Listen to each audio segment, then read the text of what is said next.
Voilà, chers amis, nous parlons des portes. Rebâtissons les portes. Nous parlons de Néhémie, n'est-ce pas? Rebâtissons les portes. Et je vous avais expliqué que les portes représentent les différents secteurs de la société. Donc, le Seigneur nous a appelés non seulement à prêcher l'évangile, mais le Seigneur nous a appelés également à avoir un impact dans la société. Quand Jésus-Christ nous a donné la grande commission, eh bien la parole, c'était « Allez, faites de toutes les nations des disciples ». Allez, faites de toutes les nations des disciples. Notre responsabilité en tant que chrétien, ce n'est pas seulement la conversion, ce n'est pas seulement la conversion des âmes, mais la transformation des nations. Est-ce que ça va? Ce n'est pas seulement la conversion des âmes, mais c'est la transformation des nations. Donc voilà pourquoi il a dit « Allez faire de toutes les nations ». Il n'a pas dit « Allez faire de tous les hommes des disciples hein? ». Il a dit « Allez faire de toutes les nations des disciples ». Donc cela veut dire la raison pour laquelle vous et moi, nous faisons des disciples, n'est-ce pas? Nous appelons des personnes à Christ, nous les interpellons à la conversion. Ce n'est pas seulement pour une transformation de vie personnelle. Oui, ça c'est la première étape, mais cette transformation de vie personnelle doit amener à la transformation des nations. Donc notre but, notre objectif ultime doit être les nations. Donc allez faire de toutes les nations des disciples. Donc l'Église doit être un agent de changement dans quelque nation où elle se trouve. Dans quelque nation où elle se trouve. Dans quelque pays où elle se trouve. Dans quelque société où l'Église se trouve. Elle doit être un agent de changement, de transformation pour la société. Donc voilà pourquoi je vous ai beaucoup parlé du royaume et nous sommes en train d'étudier ensemble les différentes portes.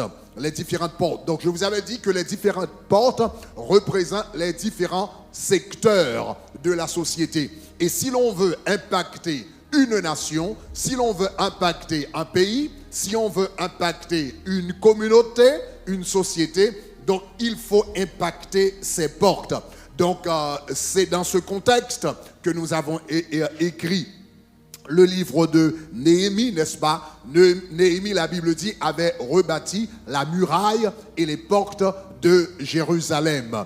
Donc, maintenant, vous comprenez que rebâtir les portes, donc cela veut dire, c'était pas juste les portes représentaient les différents secteurs donc, de la société. Donc, nous avons déjà vu la porte de Gad, n'est-ce pas? La porte de Gad qui représente la défense. Donc je vous avais parlé un peu du patriotisme, le rôle du patriotisme dans la vie chrétienne. Et la semaine dernière, j'ai commencé à parler de la porte de Juda. La porte de Juda qui représente le gouvernement. Lorsque Jacob bénissait ses enfants, je crois que c'est dans Genèse chapitre 49, le verset 10, donc il a dit, eh bien, le sceptre ne s'éloignera point de Juda jusqu'à ce que ni le bâton du souverain d'entre ses pieds, jusqu'à ce que vienne le Shiloh et que les peuples lui obéissent. Le sceptre représente l'autorité royale. Le sceptre représente l'autorité politique, la gouvernance politique. Donc c'est ce que représente le sceptre parce qu'en ce temps-là, les rois avaient un sceptre, un bâton. Parfois c'était en bois, parfois c'était fait en or. Mais quand le roi étendait, eh bien, quand le roi étendait ce bâton dans la direction d'une personne, donc cela veut dire cette personne recevait la faveur du roi. Donc cela veut dire le sceptre représente le pouvoir politique.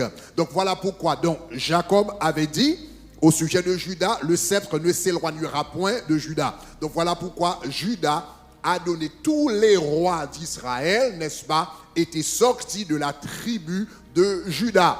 Parce que c'est Juda qui avait reçu la grâce de la gouvernance politique.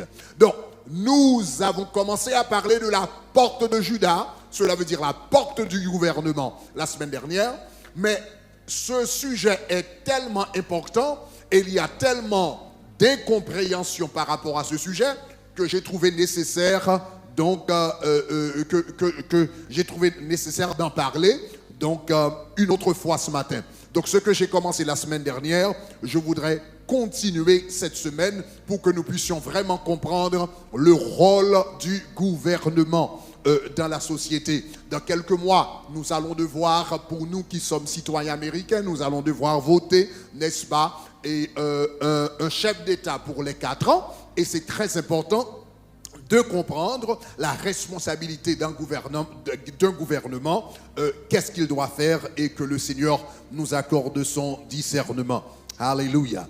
Donc, la semaine dernière, je vous avais expliqué, numéro 1, que le principe de la gouvernance émane de la personne même de Dieu. Le principe de la gouvernance émane de la personne même de Dieu. En d'autres termes, l'institution du gouvernement, ce n'est pas quelque chose que l'homme a inventé, contrairement à ce que Jean Rousseau nous a dit dans le contrat social, n'est-ce pas, ou bien Montesquieu, etc.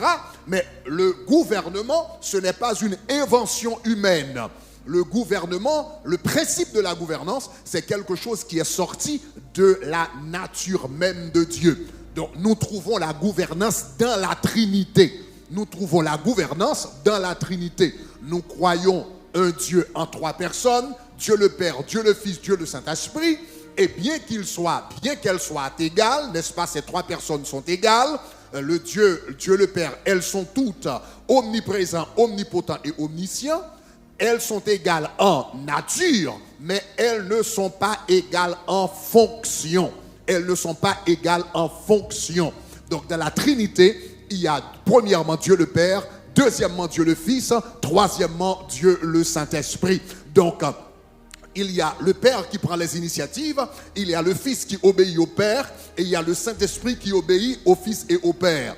Donc cela veut dire, à l'intérieur de la Trinité, il y a une hiérarchie, à l'intérieur de la Trinité, il y a une gouvernance. Il y a quelqu'un qui gouverne de la Trinité. Il y a quelqu'un qui est responsable de la Trinité. Il y a quelqu'un qui dirige de la Trinité. Et cette personne-là, c'est Dieu le Père. Donc, dans la personne même de Dieu existe la gouvernance.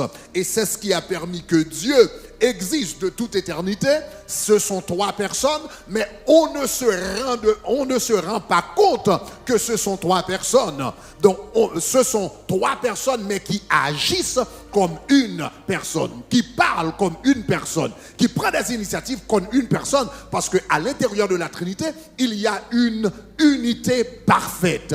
Donc, il n'y a jamais eu de division dans la Trinité, il n'y a jamais eu de chaos dans la Trinité, il n'y a jamais eu de coup d'État de la Trinité, parce qu'il y a une bonne gouvernance, une gouvernance parfaite de la Trinité. Et cette même gouvernance qui existe à l'intérieur de Dieu lui-même, maintenant Dieu va dire ce principe de gouvernance qui existe en ma personne, je veux que ce principe premièrement existe sur la terre. Donc, que l'homme soit soumis à Christ. Donc la Bible dit, Christ est le chef de l'homme. Donc cela veut dire il y a une gouvernance entre l'homme maintenant et Dieu. Et il va dire maintenant l'homme est le chef de la femme. Cela veut dire dans la famille, il y a dans le mariage, il y a ce principe de gouvernance. Les enfants se soumettent aux parents. Cela veut dire dans la famille, il y a ce principe de gouvernance. Dans l'église, eh bien que les responsables, la Bible dit, soyez soumis à vos conducteurs. Cela veut dire dans l'église, il y a ce principe de gouvernance.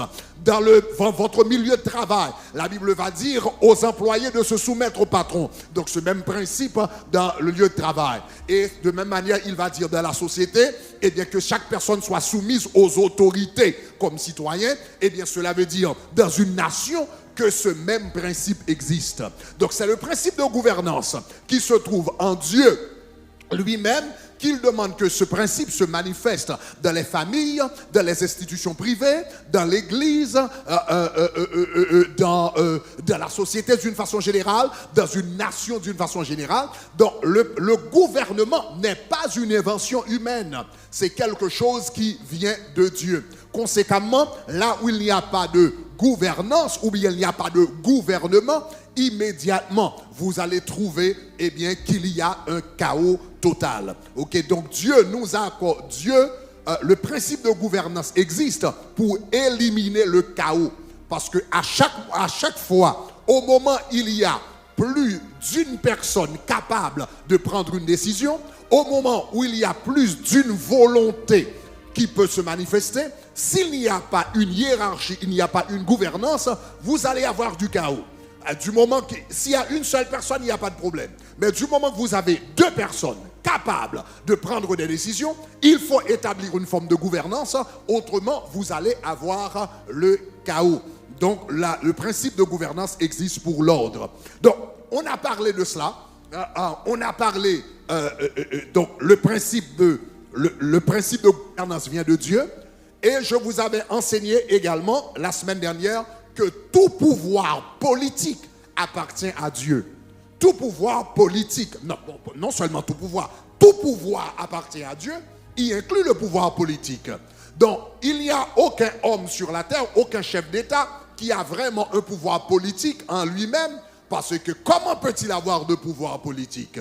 Comment un président peut-il, moi, j'ai un pouvoir absolu, par exemple, sur la terre d'Haïti. Mais tu n'as pas créé la terre d'Haïti. Est-ce que ça va? Comment un président peut dire là un pouvoir absolu sur la terre des États-Unis? Mais tu as trouvé les États-Unis là? Mais tu n'as pas créé les États-Unis. Et tu n'as pas créé les hommes qui sont là. C'est celui qui a créé qui peut avoir un pouvoir absolu. Est-ce que ça va, chers amis?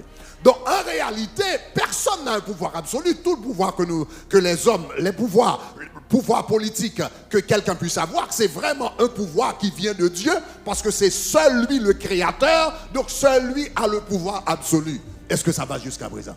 Donc, nous sommes gestionnaires, n'est-ce pas, de ce pouvoir. Donc, c'est en ce sens-là que la Bible va dire, eh bien, que toute autorité vient de Dieu, parce qu'en réalité, n'est-ce pas, que toute personne soit soumise aux autorités supérieures, car il n'y a point d'autorité qui ne vienne de Dieu. Ok, voilà, chers amis, donc nous avons dit ça, Dieu a délégué ses pouvoirs à l'homme, ses pouvoirs gouvernementaux, ses pouvoirs politiques, n'est-ce pas, il les a délégués à l'homme. Maintenant, je vous avais dit, l'institution du gouvernement a une certaine particularité, très très importante. La semaine dernière, je vous avais expliqué que la seule institution de la société, l'institution de la société qui a le monopole de la violence, c'est le gouvernement. Parce que Romains chapitre 3 nous dit, ce n'est pas pour rien que le magistrat porte l'épée. Donc la seule institution sur la terre, en réalité, la violence signifie imposer sa force.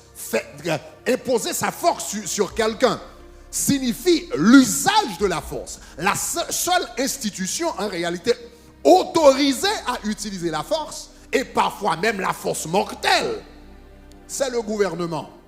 Donc la Bible dit, donc comme je vous avais dit, ce n'est pas pour rien que le magistrat, la Bible dit, si tu fais le mal, crains, ce n'est pas en vain que le magistrat, c'est-à-dire, il porte l'épée.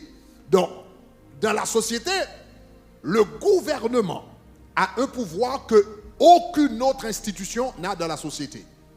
Le gouvernement a le monopole de la violence. L'Église ne peut pas utiliser la violence. La famille ne peut pas utiliser la violence.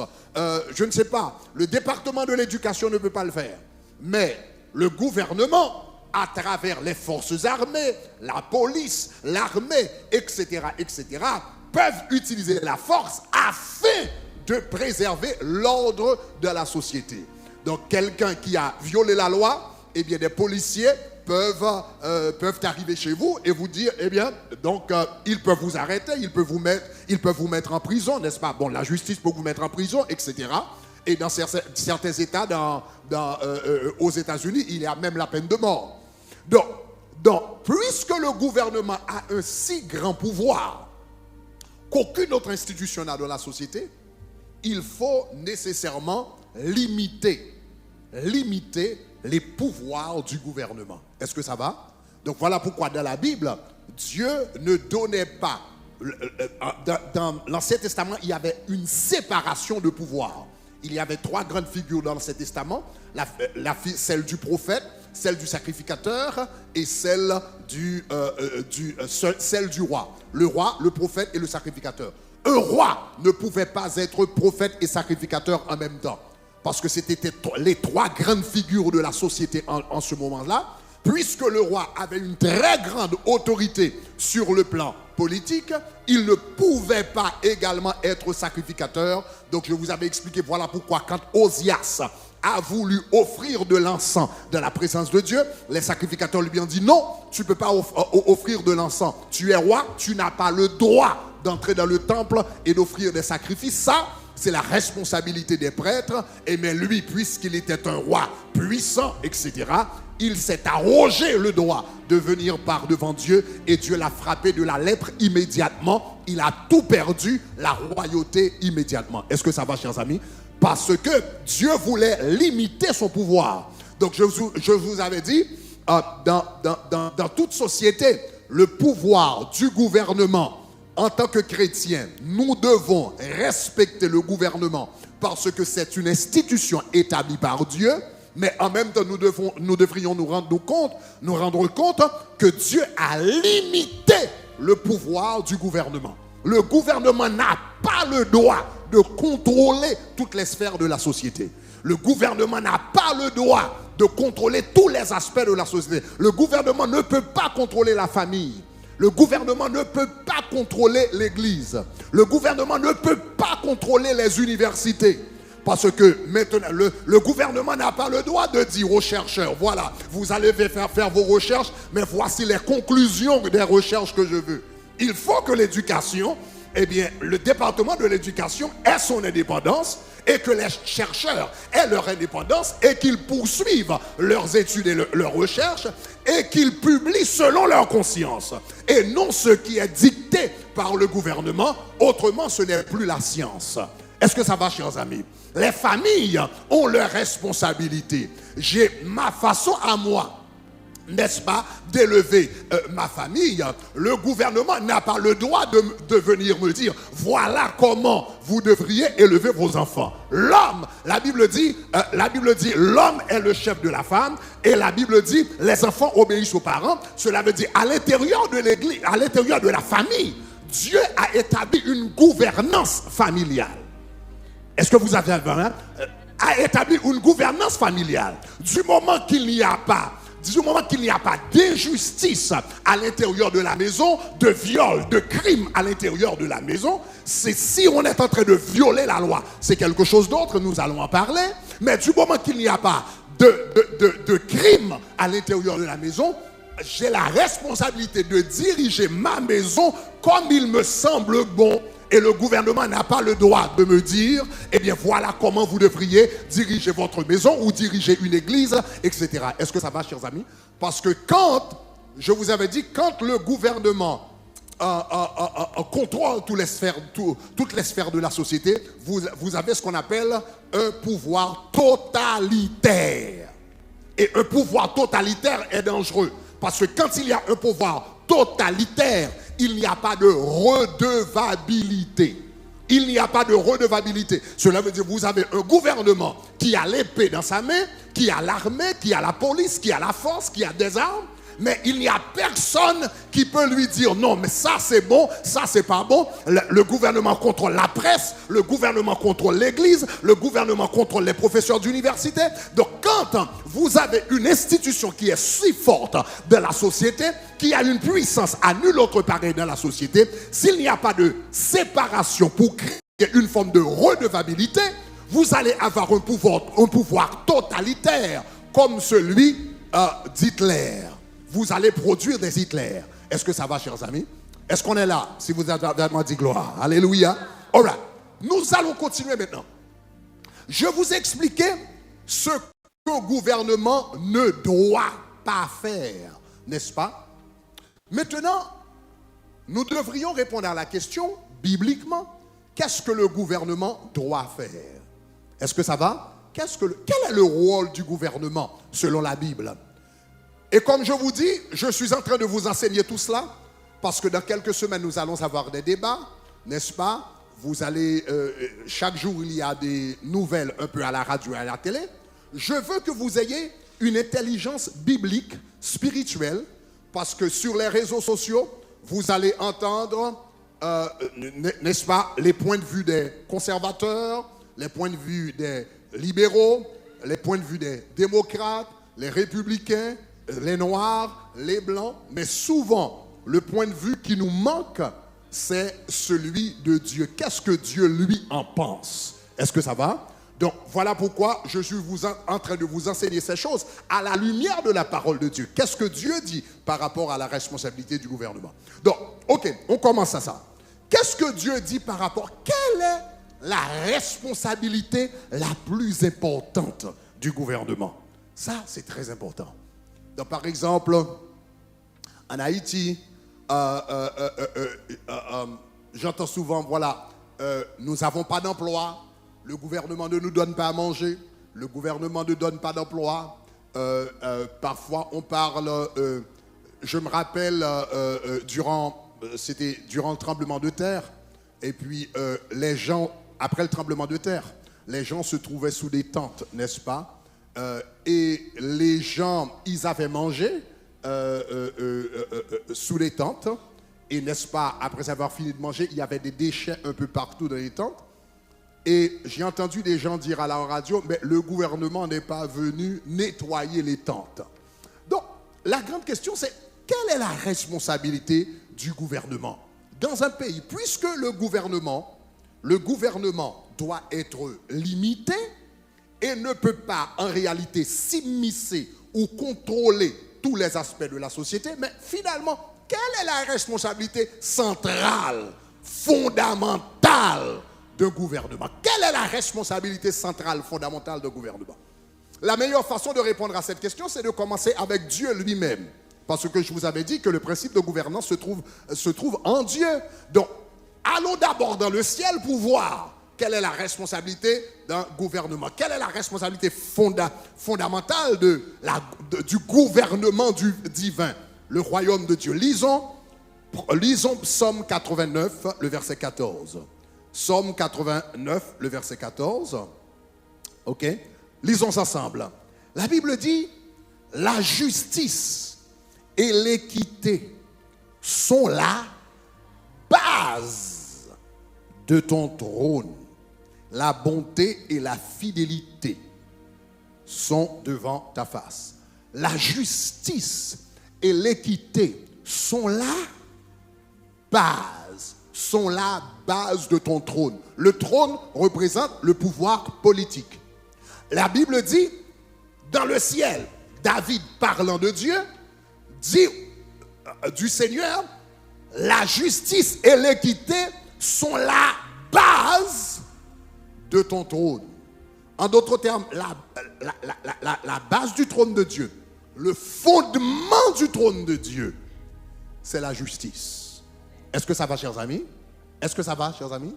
Donc cela veut dire, une maison qui n'a pas une bonne base, qui n'a pas une bonne fondation, il se peut qu'il y ait de belles fenêtres, il se peut qu'il y ait une belle salle à manger, il se peut qu'il y ait des chambres, il se peut qu'il y ait de beaux meubles dans la maison, mais tôt ou tard, cette maison va finir par s'écrouler, parce que la base n'est pas là. La Bible nous dit, dans le ciel, la base du gouvernement de Dieu, c'est la justice. Et puisque la justice est la base du gouvernement de Dieu dans le ciel, Dieu s'attend que sur la terre, la base de toute forme de gouvernance soit la justice. Est-ce que ça va? Donc, je vous avais parlé, il n'y a pas que le gouvernement politique. Je vous avais dit, dans la maison, il y a une gouvernance établie par Dieu. La base de la gouvernance familiale doit être la justice. Si tu es parent, et il y a du favoritisme entre tes enfants, je préfère cet enfant au lieu de celui-là, mais finalement, tu vas créer un chaos dans ta maison. Est-ce que ça va? Si tu, en tant que parent, peu importe que tu aies je sais pas, que tu aies un penchant naturel pour tel ou tel enfant, mais si tu es un bon parent, tu es obligé à contrôler ce penchant. Est-ce que ça va?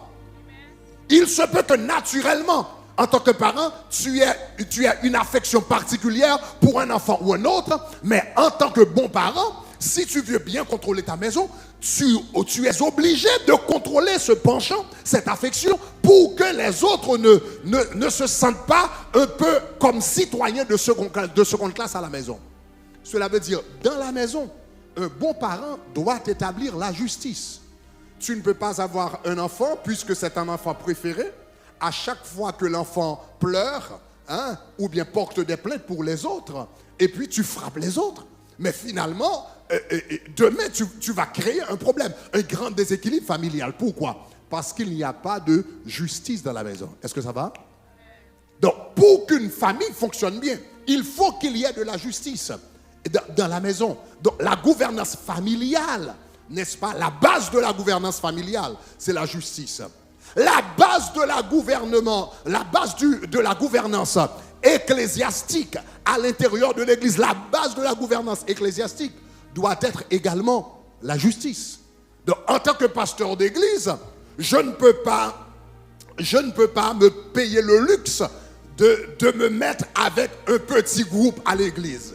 Et ce petit groupe-là, c'est mon petit groupe. Je parle à ce petit groupe, j'accorde des faveurs à ce petit groupe, je m'en fous des autres. Mais finalement, eh bien, je vais fragiliser l'Église.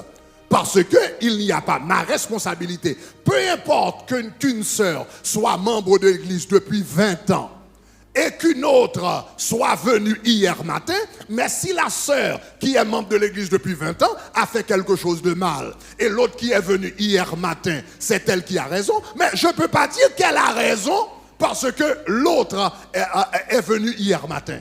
Eh bien finalement, on va fragiliser le ministère. Est-ce que ça va, chers amis? La base d'une église, la base de la gouvernance de l'église doit être la justice. Donc s'il y a quelqu'un peut être un membre depuis longtemps, quelqu'un peut être un membre de famille, mais si la personne a tort, elle a tort. Si elle a raison, elle a raison. Ça, c'est la justice. Et ça, c'est le comportement d'un leader. Est-ce que ça va, chers amis? La base de la gouvernance, je ne sais pas, dans le secteur privé, n'est-ce pas? La base de les affaires, la base de la gouvernance dans les affaires doit être également la justice. Si tu es un bon patron, n'est-ce pas? Un bon patron ou bien un bon chef d'entreprise, tu ne peux pas donner de gros salaires à tes amis, n'est-ce pas? Tu donnes de gros salaires à des amis, tu donnes de gros salaires à des membres de famille, n'est-ce pas? Et puis, ceux qui sont en train de travailler dur, tu ne leur donnes pas de promotion, tu ne leur donnes pas, tu n'augmentes pas leur salaire. Mais tes amis, tu leur donnes de grandes promotions, même s'ils ne viennent pas travailler, mais tu les récompenses. Mais finalement, la boîte ne va pas fonctionner, ton entreprise ne doit pas fonctionner comme ça doit, parce qu'il y a de l'injustice dans cette entreprise. Est-ce que ça va? Est-ce qu'on est clair? La base de toute forme de gouvernance, que ce soit dans la famille, dans l'église, dans une entreprise, dans la société, c'est la justice. Du moment qu'il n'y a pas de justice, du moment qu'il y a du favoritisme, du moment qu'il y a ça c'est mon ami, etc., eh bien finalement, ton gouvernement est fragilisé, que ce soit dans la famille, dans la société, etc. Donc la base de toute forme de gouvernance, c'est la justice. Donc voilà pourquoi, dans la sphère politique également, dans la sphère politique, la base de la gouvernance politique, c'est également la justice. S'il n'y a pas de justice dans une société, il n'y a absolument rien qui va pouvoir se faire. S'il n'y a pas de justice, il n'y a rien qui va pouvoir se faire. Donc, regardons la parole de Dieu. La semaine dernière, je vous avais expliqué qu'il y a 3 branches dans le gouvernement. qui se trouve dans la personne même de Dieu. Nous avons vu cela. Je crois que c'était Ésaïe 33, verset 22, quelque chose de ce genre. La Bible dit, l'Éternel est notre juge, notre législateur et notre roi. L'Éternel est notre juge. Les trois branches du gouvernement, les trois pouvoirs du gouvernement émanent de la personne même de Dieu. L'Éternel est notre juge, c'est le pouvoir judiciaire. L'Éternel est notre législateur, c'est le pouvoir législatif. Et l'Éternel est notre roi, c'est le pouvoir exécutif. Donc tout cela émane de la personne même de Dieu. Donc jusqu'à présent, dans les sociétés démocratiques, nous avons ces trois branches du pouvoir. Maintenant, qu'est-ce que l'Éternel attend de ces trois branches du pouvoir? Qu'est-ce qu'il attend de l'exécutif? Lisez avec moi le psaume 72, le verset 4. Nous allons voir ce que l'Éternel attend du pouvoir. Psaume 72, verset 1. Qu'est-ce que l'Éternel attend du pouvoir exécutif? Lisons ensemble. Ô Dieu, n'est-ce pas, donne tes jugements au roi et ta justice au fils du roi. Et le verset 2 dit, et il jugera ton peuple avec justice. Donc, qu'est-ce que Dieu demande? Qu'est-ce que ça, c'est Salomon, n'est-ce pas? Quelle est la prière de Salomon? Il dit, donne à tes jugements au roi et ta justice au fils du roi. Qu'est-ce qui doit être donné au roi et au fils du roi? C'est la justice. Évidemment, pour qu'il puisse avoir un bon sens de jugement. Donc, qu'est-ce que Dieu attend du roi? Il attend la justice du roi. Il attend la justice du roi. Donc, qu'est-ce qu'il attend du pouvoir exécutif? La justice. Qu'est-ce que Dieu attend primordialement d'un président? La justice. La justice. Est-ce que ça va? Qu'est-ce qu'il attend de premier ministre? La justice. Qu'est-ce qu'il attend de roi? La justice. Regardez maintenant, ça c'est le pouvoir exécutif. Maintenant, regardons le pouvoir législatif. Qu'est-ce que Dieu attend du pouvoir législatif?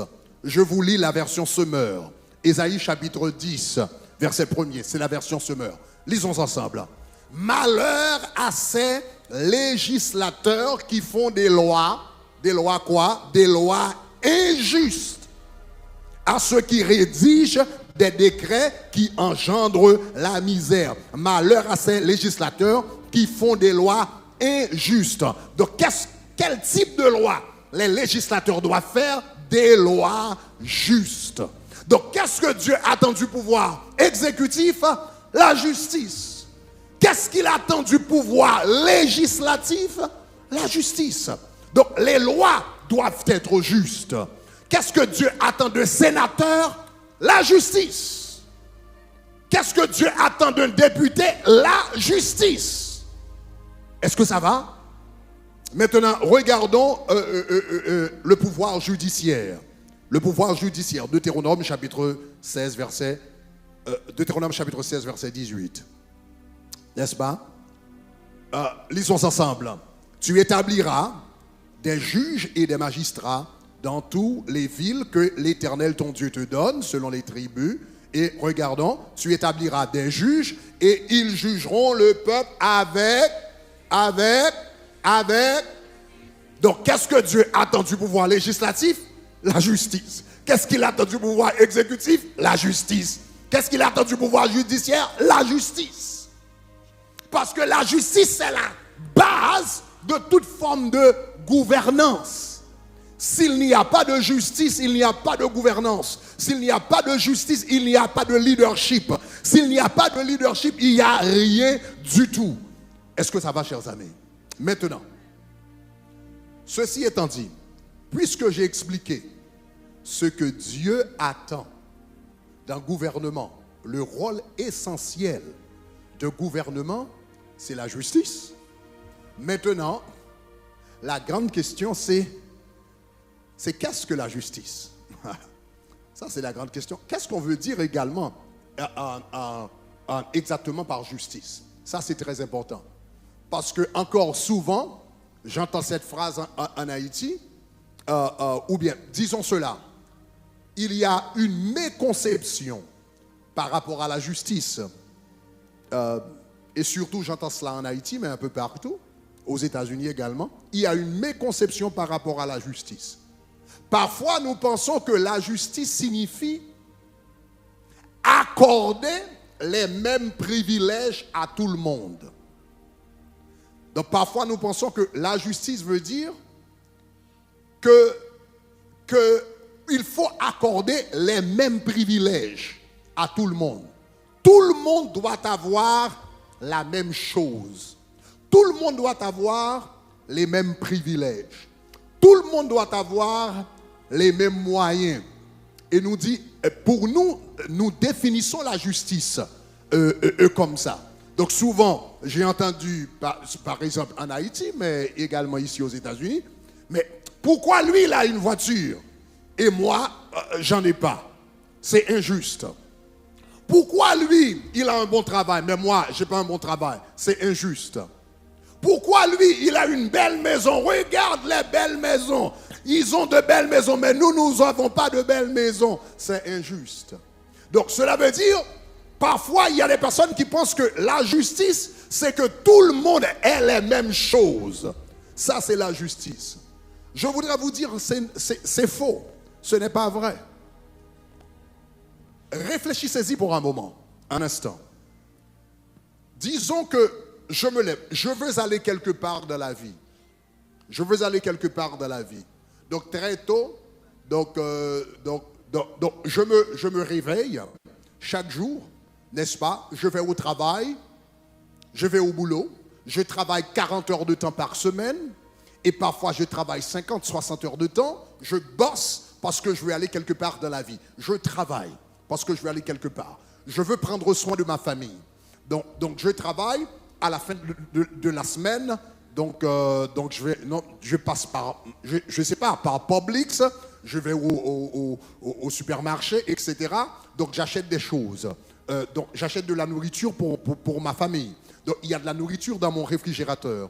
J'achète des habits pour mes enfants, n'est-ce pas? Donc il y a des habits dans les armoires. Donc il y a de la nourriture, il y a des vêtements à la maison, etc. Et il y a de l'eau à la maison. Donc je travaille pendant 40 heures de temps pour pouvoir aux besoins de ma famille.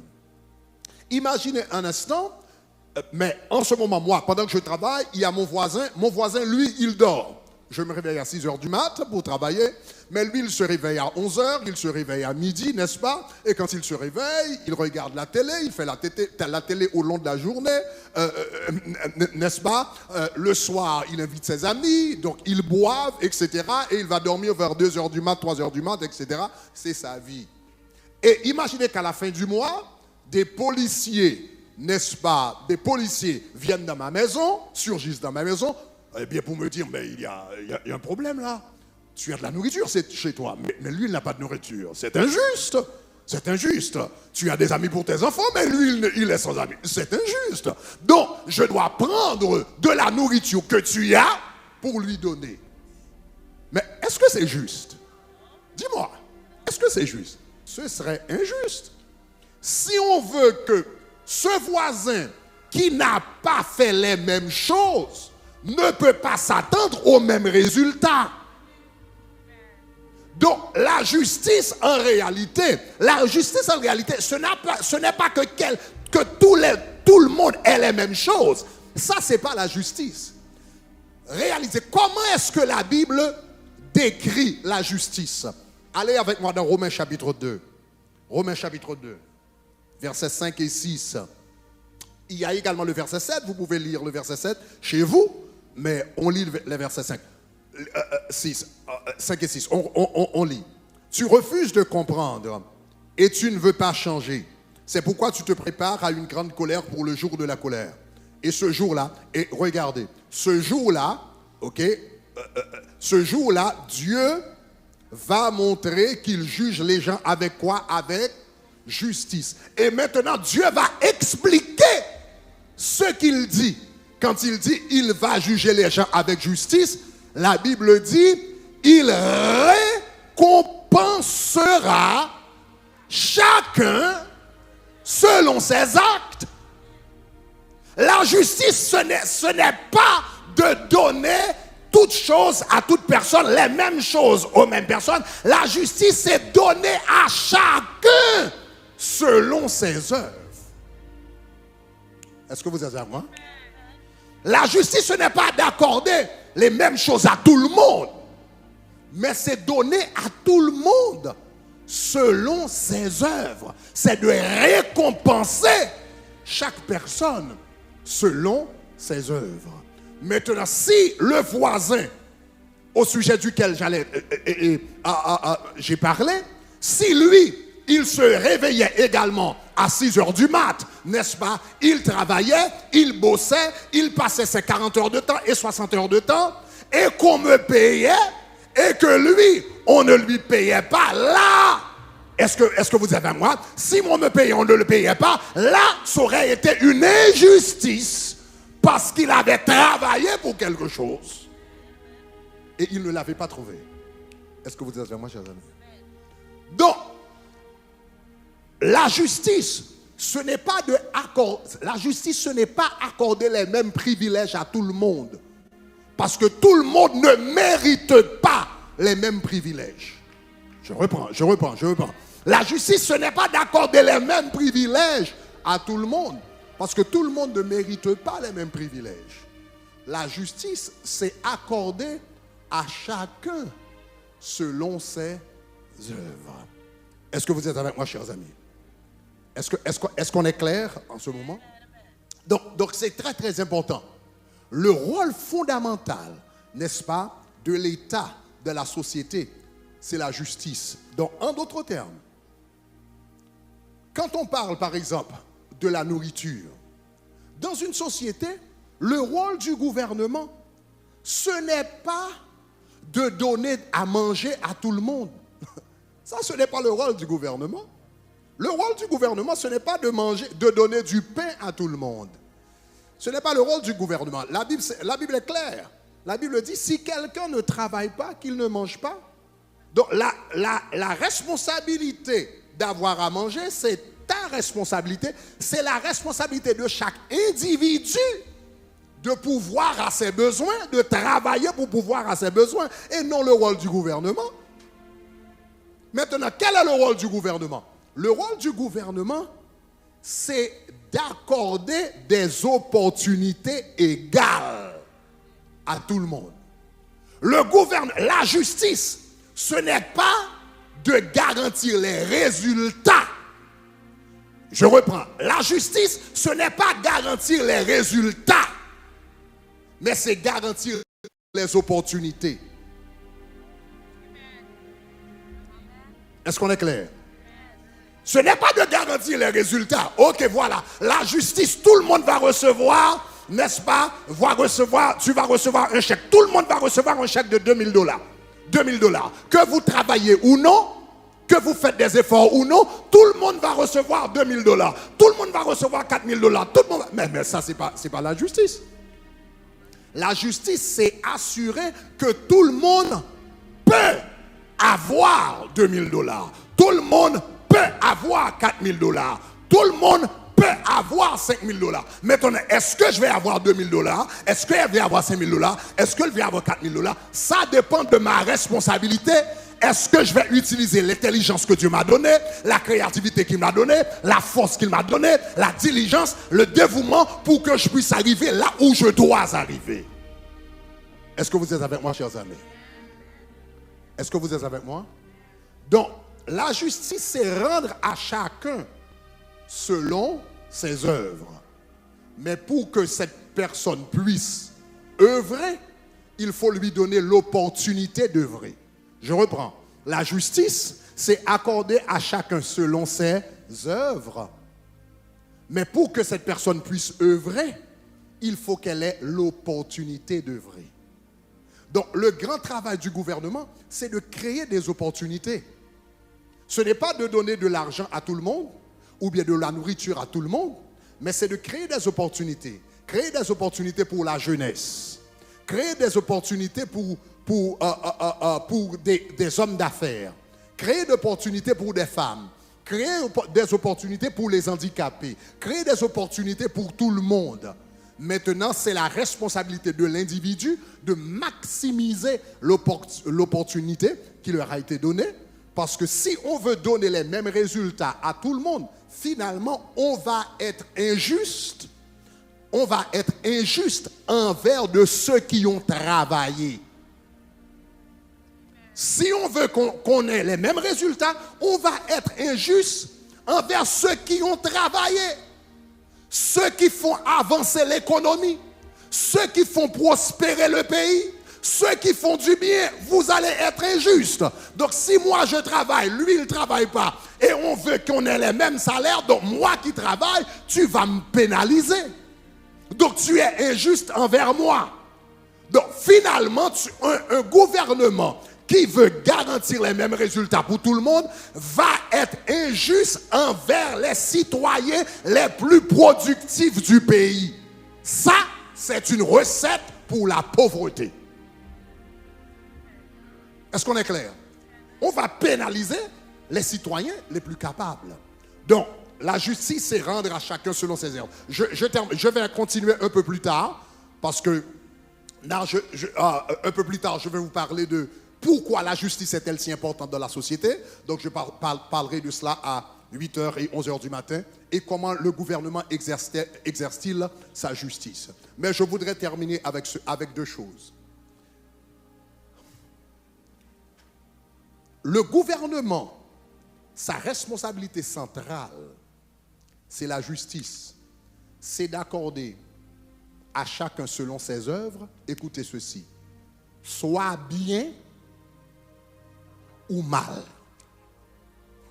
Et ça est important. Le rôle du gouvernement, c'est accorder à chacun selon ses œuvres, récompenser chacun selon ses œuvres, soit bien ou mal. Donc voilà pourquoi, dans une société qui est juste, quand quelqu'un viole la loi, il faut qu'il y ait des conséquences. Quand quelqu'un viole la loi, il faut qu'il y ait des conséquences. Un homme qui viole une femme, il faut qu'il y ait des conséquences. Un homme qui enlève la vie d'un autre, il faut qu'il y ait des conséquences. Un homme qui dérobe les affaires des gens, il faut qu'il y ait des conséquences. Autrement, ce n'est pas un gouvernement juste, ce n'est pas une société juste. Dans une société juste, celui qui travaille reçoit son salaire, mais également celui qui commet des crimes reçoit son salaire. Est-ce qu'on est clair? Soit bien ou mal. Donc si vous lisez Romains chapitre 2, versets 6 et 7, vous allez voir les deux. Donc voilà pourquoi. Maintenant, si on revient à l'exemple du voisin, on revient à l'exemple du voisin. Si par exemple, moi j'ai travaillé, je reçois un salaire, je suis capable de prendre soin de mes enfants, de ma famille, de ma femme, etc., et de la nourriture dans la maison, comme je vous ai dit, un gouvernement juste ne peut pas venir et dire maintenant, je dois prendre une partie de ta nourriture, hein, quand même, la moitié de ta nourriture, je vais la donner à ton voisin qui n'a pas travaillé. Ce serait injuste. Est-ce que vous êtes avec moi? Ok. Maintenant, si le gouvernement dit, ou encore, si quelqu'un vient de ses propres ressources, n'est-ce pas? Si quelqu'un vient de ses propres ressources, donc le monsieur n'a pas travaillé, suivez avec moi, le monsieur n'a pas travaillé, il a dit, je vois mon voisin, lui, la nourriture de sa maison, c'est injuste, ce n'est pas possible qu'il y ait de la nourriture chez lui, qu'il n'y en a pas chez moi. Donc, il va voir, je ne sais pas, le magistrat de la ville pour lui dire, envoyez la force de la police pour prendre la nourriture de mon voisin et de m'en donner. Et le magistrat lui dit, non, mais ce serait injuste. Ce serait injuste de prendre ta nourriture, la nourriture du voisin, et de te la donner, tandis que toi, tu n'as pas travaillé. Maintenant, un pasteur qui a entendu la conversation, a dit, mais Cet homme n'a pas travaillé. Cet homme n'a pas travaillé, mais je comprends qu'il n'a pas travaillé. Mais il meurt de faim. Il a quand même des enfants. Il a quand même une famille. Hein? Donc on ne peut pas rester comme ça et laisser la famille crever de faim. Et puis ce pasteur, lui, il vient, il apporte de la nourriture à celui qui n'a pas travaillé, à celui qui a été paresseux. Maintenant, ce que fait le pasteur ne s'appelle pas la justice. Cela s'appelle la grâce. La grâce, c'est recevoir quelque chose que tu ne mérites pas. La justice, c'est recevoir ce que tu mérites. La grâce, c'est recevoir ce que tu ne mérites pas. Maintenant, je conclue avec cela. Martin Luther, un pasteur théologien, a dit « Dieu a deux bras. Dieu a deux bras. La justice et la grâce sont les deux bras de Dieu dans la société. Et les deux sont nécessaires. Les deux sont nécessaires. Les deux sont nécessaires. La justice est nécessaire dans une société et la grâce est nécessaire dans une société. Ce sont les deux bras de Dieu. Il faut avoir la justice pour balancer la grâce. Il faut avoir la grâce pour balancer la justice. Autrement, vous allez avoir une société vraiment déséquilibrée. Dieu a deux bras dans une société, la justice et la grâce. Mais ces deux vertus s'expriment par deux institutions différentes. Le gouvernement exprime la justice de Dieu ou exerce la justice de Dieu dans la société. Voilà pourquoi le magistrat est appelé serviteur de Dieu, parce qu'il exerce la justice de Dieu dans la société. Et l'Église, c'est l'autre bras de Dieu. L'Église exprime la grâce de Dieu dans la société. C'est par la grâce que vous êtes sauvés, par le moyen de la foi. Cela ne vient pas de vous, mais c'est le don de Dieu. Est-ce que vous êtes avec moi? Mais il faut ne pas confondre ces deux institutions. Parce que quand l'État commence à exercer la grâce, vous allez avoir une société déséquilibrée. Quelqu'un a violé une femme. Il a tué la femme, le mari de quelqu'un. Il a dérobé de l'argent. Et il vient au gouvernement et le policier a dit « Oh, tu es pardonné ». Il vient, il retourne et il meurt. Et le policier lui dit « Oh, wow ». Il dit « Pardon ». « Ah, wow, I'm so sorry ». Et puis le policier dit « Tu es pardonné ». Mais qu'est-ce que tu vas avoir un chaos dans la société. Est-ce que vous êtes avec moi? Tu vas avoir un chaos. Tu ne peux pas avoir un gouvernement qui fonctionne sur la grâce. Est-ce qu'on est clair? Le gouvernement, sa responsabilité, c'est d'exercer la justice. Mais par contre, cette même personne ne peut pas venir à l'église et il vient me dire, pasteur, waouh, je n'ai pas pu dormir hier soir. Je n'ai pas pu dormir. J'ai tué quelqu'un. Je ne peux pas lui dire, criminel, criminel, tu mérites d'être exécuté, tu mérites la peine de mort, tu mérites d'aller en prison. Non, je dois lui dire, tu as commis un grand crime. Mais je dois lui dire, là, je dois lui dire, le sang de Jésus a été versé à la croix.